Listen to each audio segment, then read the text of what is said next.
as duas primeiras peças que serão executadas, a primeira, por exemplo, tem um nome feminino, chama-se Sueli.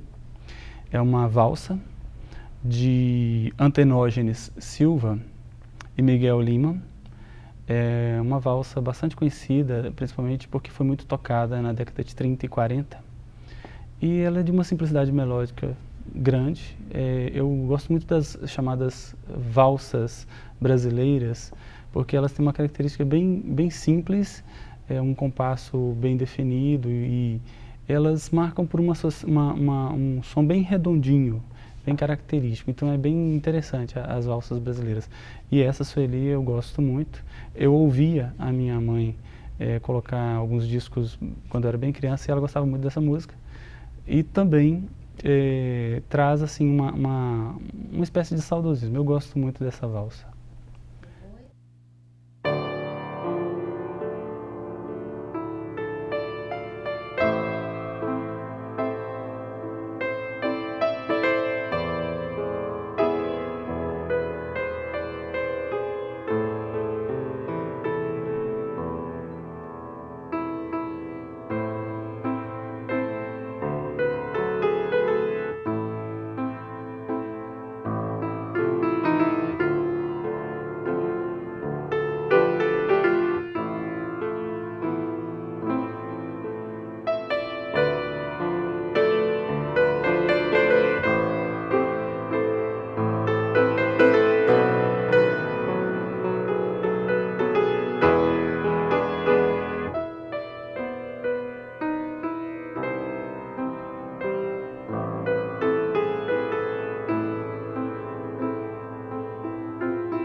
O piano na minha vida, ele começa com até uma forma bem interessante. Eu fiquei um pouco adoentado na adolescência e acabava que a enfermidade me impossibilitava um pouco de correr, de brincar normalmente. Era um reumatismo, dores musculares, e por eu ficar mais dentro de casa, aquela coisa toda, eu resolvi, quase que foi um sonho assim, sabe? Falei, não, um dia eu levantei e falei, vou fazer piano. E eu tinha 14, quase 15 anos. Não era uma idade muito própria para se começar, mas eu tive a vontade de iniciar, e eu comecei numa escola bem renomada, e era um aluno que a professora achou interessante, que eu quis aprender desde o básico. Eu não quis pegar uma adaptação para adulto ou para jovem, eu já quis pegar desde a fase inicial, o que uma criança aprendesse, porque eu imaginei que eu deveria aprender tudo, né, paulatinamente. Quantos anos demorasse, eu suportaria ali essa carga, mas foi interessante. Comecei bem, cada degrau, eu comecei bem devagarzinho mesmo, não quis fazer nenhuma adaptação para pular nenhuma etapa. A segunda peça também tem um nome feminino, Maria Helena. Eu tive muita influência da minha mãe, eu acredito, no meu gosto musical. O meu pai viajava muito e ela sempre ouvia muito disco em casa, os bolachões. E era interessante que ela gostava muito dos cantores da era do rádio, do Orlando Silva, Nelson Gonçalves, Ângela Maria. E eles gravavam muitos boleros na década de 40 e 50 e faziam versões desses boleros aqui no Brasil. E um desses boleros, uma dessas músicas, uma dessas valsas que foram gravadas também, Maria Helena. E Maria Helena, então, ela é um marco, ela é muito tocada fora do Brasil, principalmente na Espanha e no México, que é uma valsa mexicana de Lorenzo Barcelata. Então é uma valsa bastante interessante. É uma valsa mexicana que ganhou o mundo. Em qualquer lugar que a gente vá na Europa, e a gente sempre ouve nas rádios tocar até hoje Maria Helena.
essa música, a Aquarela do Brasil, eu diria que um marco do período assim ufanista brasileiro, né? O período do nacionalismo, em plena ditadura Vargas, quando o Brasil começa a copiar quase que mecanicamente todos os grandes feitos dos Estados Unidos, e a música também ganha um impulso muito grande, o cinema. Villa-Lobos se destaca como um nacionalista, triunfalista com suas grandes obras, e nesse contexto surge também o Ari Barroso, que acompanha durante algum tempo Carmen Miranda, uma espécie de propaganda do Brasil lá fora, né? E Ari Barroso compõe esse quase que hino nacional brasileiro, que é a Aquarela do Brasil, que é bem interessante o formato dele, porque a letra realmente é muito vaga, muito vazia. A música tem alguma riqueza melódica, mas a letra fala de algumas até interessantes contradições. Quando ele diz, esse coqueiro que dá coco, né? Quer dizer, o que é isso na música, né? Então é uma música que é pobre em termos de letra, mas que a melodia marcou muito e marca todo o Brasil até hoje. A quarta música é uma música do compositor Cat Stevens, que ele é norte-americano, mas ele se converteu à fé islâmica logo no início da sua carreira. Foi uma carreira muito curta, na década de 70, e Cat Stevens, ele tinha melodias que encantaram o mundo inteiro, uma voz suave, e ele trabalhava ele redescobriu o piano de uma forma muito bonita nos Estados Unidos, e aquilo ganhou muito a década de 70. Ele foi um dos compositores que mais vendeu na década de 70, e a sua carreira meteórica durou apenas 13 anos, porque ele se converteu à fé muçulmana e ele não mais cantou as músicas ditas profanas, ele só cantava músicas ligadas ao Islã, e só canta até hoje. Agora, recentemente, ele voltou a gravar com uma autorização dos seus superiores lá da religião islâmica, então ele volta ao cenário da música. É inconfundível, alguns temas são muito marcantes. Um grande número de brasileiros também comprou muito, consumiu muito Cat Stevens na década de 70.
Casablanca é um marco, principalmente a partir do filme do qual foi tema, que é o filme Casablanca, com rostos belíssimos como o da Ingrid Bergman, que domina todo o filme, E é um filme que realmente marca, essa melodia ela permeia toda a trilha sonora do filme, ela marca mesmo assim de uma forma bem interessante.